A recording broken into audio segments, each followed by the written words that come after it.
Minister and the Council of Ministers in tackling the problems of the nation and restoring the physical and economics of the country, sir. Madam.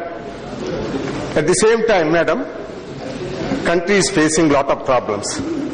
For example, the whole country, most of the states are facing acute power problem. Even Delhi, capital of our country, is facing very acute shortage of power. This we have to overcome at the earliest. This is because of shortage of coal as well as natural gas. There is stagnation since 3 years. There is no coal extraction, there is no additional extraction.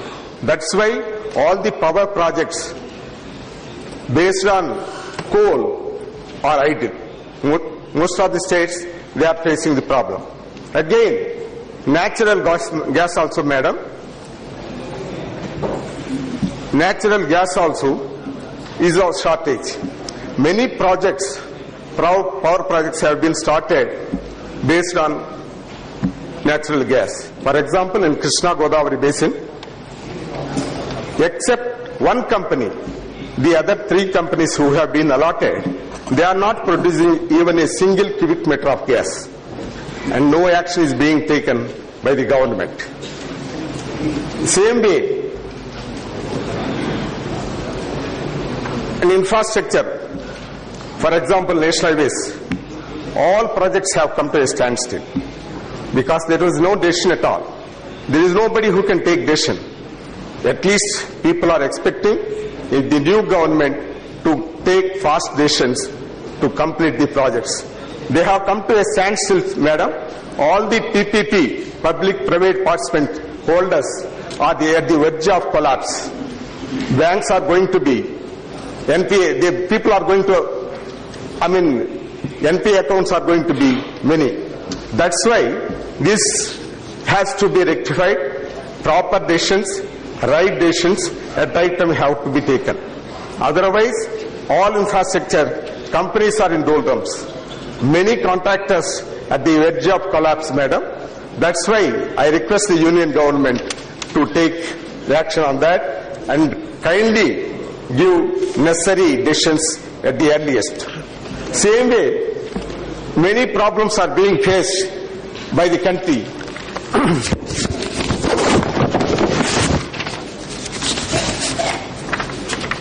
The inflation, especially food inflation, has been very high despite RBI's dear money policy. The RBI as an institution has unfortunately confined itself to mechanically increasing and reducing repo and reverse repo rates and interest rates in the response of rates of inflation without alleging that higher inflation is essentially on account of higher borrowings by central government. The central government has been using the borrowings not for capital expenditure but for meeting the revenue deficit. As RBI is unable to exercise control over the central government's borrowings, they have in fact stifled the productive corporate sector. Same way, there has been phenomenal delay in allotting gas lots for exploration. With the result, the country has to depend on imports which are 2 times more expensive. Besides, it is impacting the balance of payments portion. The country recorded $138.59 billion trade deficit for 2013 and 14. If you do not have coal and natural gas, how can we expect to improve the power situation in the country? Without power, how can we hope to grow?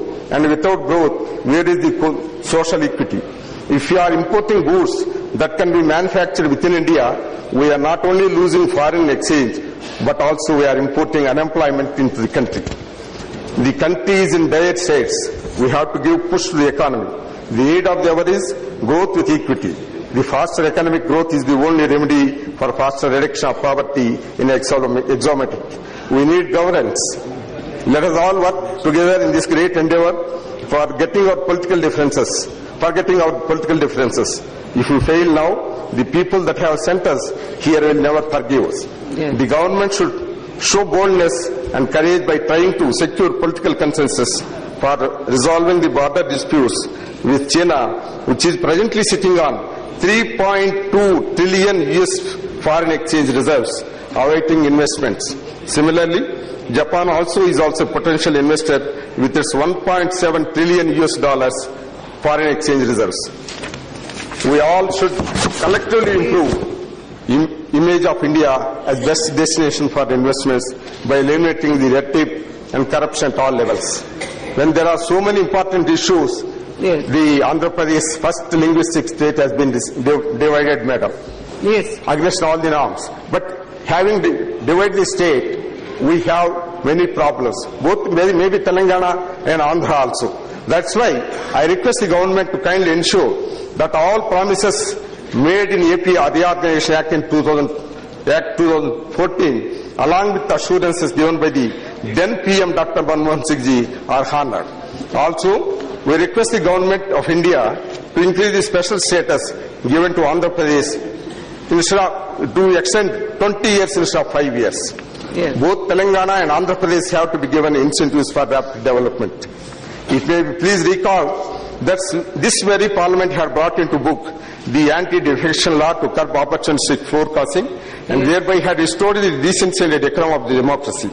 Similarly, a time has come when there should be a debate on whether there is a need to take some stern action, including recognition of political parties which are knowingly making false promises in their manifestos and forgetting or diluting them after coming to power.